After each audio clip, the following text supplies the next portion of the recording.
Հրապարակը գրում է իշխող թիմն ամբողջությամբ լծվել է Գյումրիում մարտի 30-ին կայանալիք ընտրություններում հաղթելու գործին, Գյումրու ՔՊԱ-ականներին զգուշացրել են, որ Սարիկի պարտության դեպքում բոլորն են պատասխան տալու, դա ոչ թե Սարիկի, այլ ՔՊ-ի պարտությունն է լինելու։ Բանն այն է, որ Գյումրու ՔՊ կառույցում մեղմ ասած իրար միս են ուտում, Կարեն Սարուխանյանն ու Սարիկ Մինասյանը գրեթե չեն շփվում իրար հետ։ ՔՊԱ-ականների մի մեծ խումբ էլ աչքով աչք չունի Աննա Հակոբյանի ազգական Վահագն Մկրտչյանի հանդեպ, որը ըստ էության Սարիկ Մինասյանին փոխարինողն է, բայց որ ընտրությունները չձախողվեն ներանձնական հարաբերությունների պատճառով Փաշինյանը սպառնացել է, որ պարտության դեպքում բոլորն են պատժվելու եւ կորցնելու են պաշտոնները։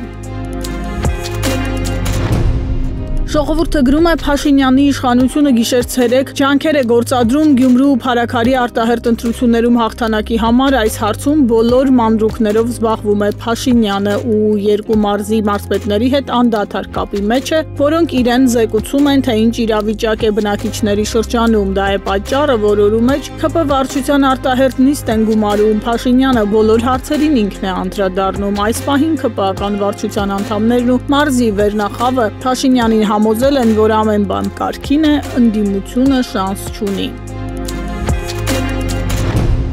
Հրապարակն էլ գրում է կառավարությունը խորհրդարան է ուղարկել 21-26 թվականի հնգամյա ծրագրի նախորդ տարվա կատարման ընթացքի ու արդյունքների մասին զեկույցը 150 էջանոց զեկույցում կառավարության ծրագրի կատարման արդյունքների մասին արձանագրումները կամ սոսկ թվաբանություն են, կամ իրերն ու երևույթները նիկոլական աչքերով տեսնելու ուղերձներ։ Թերթը նկատում է 24 թվականին Տավուշի 4 գյուղերից հսկայական տարածքներ թշնամուն նվիրելուց հետո Փաշինյանն ու իր խմբակը պարծենում են, որ իրենց վարած արտաքին քաղաքականության հետևանքով խաղաղություն են հաստատել։